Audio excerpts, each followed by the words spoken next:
तो हेलो दोस्तों, कैसे हैं आप सभी लोग। उम्मीद करता हूं कि सभी लोग स्वस्थ होंगे और अपनी 2026 की पढ़ाई को एक ऊंचे शानदार लेवल पर लेकर जा रहे होंगे। तो आज अपन लोग देखते हैं क्लास 12 यानी कि लेसन नंबर 9 यानी कि चैप्टर नंबर 9 जिसका नाम है टिक्नोमेट्री के कुछ अनुप्रयोग। अपन ने जो पिछली क्लास में किसके फॉर्मूले देखे थे, टिक्नोमेट्री के कुछ टिक्नोमेट्री के जो फॉर्मूले हैं वो सारे फॉर्मूले पिछली क्लास में डिस्कस कर लिए थे।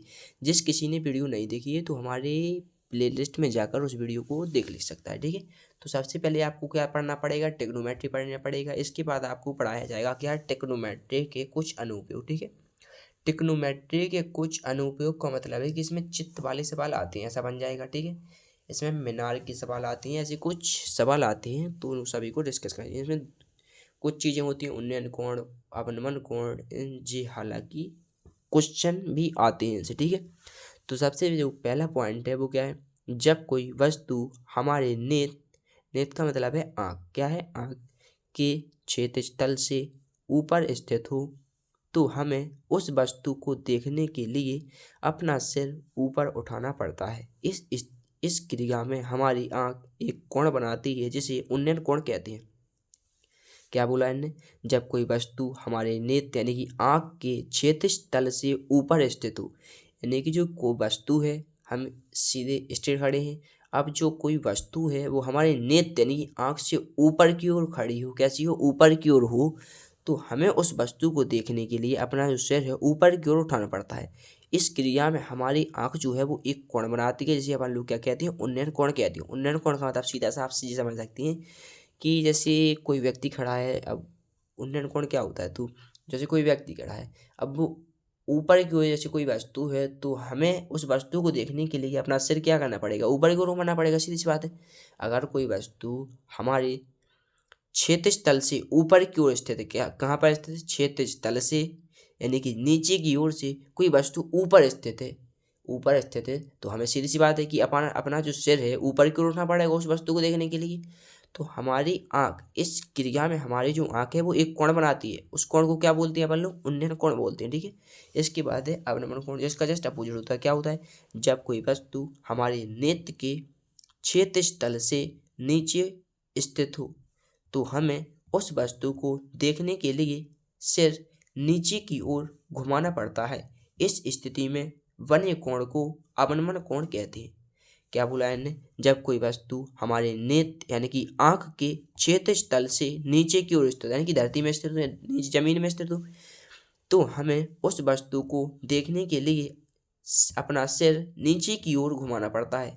इस स्थिति में बने कोण को अवनमन कोण कहते हैं। अवनमन कोण का मतलब क्या है, जैसे उन्नयन कोण बताया है कि कोई वस्तु ऊपर की ओर, तो उस वस्तु को देखने के लिए ऊपर की ओर अपना सिर घुमाना पड़ेगा, इसलिए हमारी जो आँख कोण बनाती है उसको उन्नयन कोण कहते हैं। इसके अवनमन कोण क्या होता है, अवनमन कोण का मतलब है कि कोई वस्तु है वो क्षैतिज तल में यानी कि धरती में स्थित है, जमीन में समतल स्थित है, तो जो हमारा सिर है उस वस्तु को हमें जमीन पर, जैसे कोई जमीन पर चीज स्थित है तो जो हम वस्तु डली है तो उसको देखने के लिए हमारा जो सिर है हमें नीचे की ओर घुमाना पड़ेगा। तो इस स्थिति में हमारी जो आँख है वो कोण बनाती है, क्या बनाती है, कोण बनाती है, जिसे अपन लोग क्या बोलते हैं, अवनमन कोण बोलते हैं। उन्नयन कोण का मतलब समझ सकते हैं, सीधा सा ये कि कोई वस्तु अगर ऊपर की ओर है तो हमें उस वस्तु को देखने के लिए अपना सिर ऊपर की ओर उठाना पड़ेगा, उसे अपन लोग क्या कहते हैं, उन्नयन कोण कहते हैं। अवनमन कोण का मतलब है कि कोई वस्तु नीचे की ओर है तो हमारी इस आँख जो है इस स्थिति में एक कोण बनाती है, उसे क्या कहते हैं, अवनमन कोण कहते हैं। सीधा सा मतलब जी है, ठीक है। अगला अपना टॉपिक है कि थर्ड पॉइंट जो है वो है पेचक की आँख से, क्या है, पेचक की आँख से पेचक द्वारा देखी गई वस्तु के बिंदु को मिलाने वाली रेखा को दृष्टि रेखा कहते हैं। दृष्टि रेखा क्या होती है, पेचक की आँख से पेचक द्वारा देखी गई वस्तु के बिंदु को मिलाने वाली रेखा को दृष्टि रेखा कहते हैं। इसके बाद है क्षैतिज तल, क्या होता है, पृथ्वी तल के समांतर खींचे गए तल को, पृथ्वी तल के समांतर खींचे गए तल को क्षैतिज तल कहते हैं। क्षैतिज तल के समांतर खींची गई सरल रेखा को, क्षैतिज तल के समांतर खींची गई सरल रेखा को क्षैतिज रेखा कहते हैं। क्षैतिज रेखा क्या होती है, क्षैतिज रेखा जो है, क्षैतिज रेखा क्या होती है, क्षैतिज रेखा होती है क्षैतिज तल के समांतर खींची गई सरल रेखा को क्षैतिज रेखा कहते हैं। इसके बाद है अवनमन कोण में वस्तु को नीचे तथा दर्शक को ऊपर होना चाहिए। सीधी सी बात ये है कि अवनमन कोण में जो है वस्तु को नीचे की ओर होना चाहिए यानी कि जमीन पर होना चाहिए, और दर्शक यानी कि जो व्यक्ति है उसको ऊपर ऊपर होना चाहिए। ठीक है, यानी कि अवनमन कोण हमने बताया आपको। अवनमन कोण होता क्या है? अवनमन कोण हमने बताया कि कोई वस्तु जमीन पर यानी कि नीचे की ओर स्थित है, तो हमारा जो सिर है, हमें अपना सिर उस वस्तु को देखने के लिए जमीन पर घुमाना पड़ेगा, नीचे और घुमाना पड़ेगा। इस स्थिति में हमारी आंख द्वारा बना जो कोण है उसे अपन लोग क्या बोलेंगे? अवनमन कोण वैल्यू बोलेंगे। ठीक है, और उन्नयन कोण क्या होता है? उन्नयन कोण होता है कि कोई वस्तु ऊपर की ओर स्थित है तो हमें उस वस्तु को देखने के लिए अपना सिर ऊपर की ओर होना पड़ेगा। इस स्थिति में हमारी आंख जो है वो एक कोण बनाती है, इसे क्या कहते हैं? उन्नयन कोण कहते हैं। ठीक है, अगला अपना टॉपिक है 7 नंबर टॉपिक क्या है? वस्तु एवं आंख यानी कि दर्शक की स्थिति परस्पर बदलने पर उन्नयन कोण इज इक्वल टू होता है अवनमन कोण। ठीक है, 8 वाला पॉइंट है, उन्नयन कोण व अवनमन कोण सदैव क्षैतिज रेखा के साथ होते हैं। तो इसमें 8 टॉपिक हैं, लेकिन आपके 2 टॉपिक तो हालांकि ज़्यादा इंपॉर्टेंट है, उन्नयन कोण और अवनमन। ये 2 टॉपिक तो आपको सही से करना है। ठीक है, इसके बाद नोट पॉइंट है, √2 की वैल्यू कितनी होती है? जो होती है 1.414 यानी कि 1.414। ठीक है, √3 की वैल्यू कितनी होती है? 1.732 यानी कि 1.732।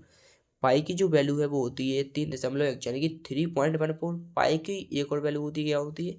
22/7 यानी कि 22/7। ठीक है, ये क्या है अपना? ये है अपना वृत्त, ये है ए और ये है वी। ये क्या है अपना? व्यास, ये है अपनी त्रिज्या आर, ये है केंद्र यानी कि बिंदु पी।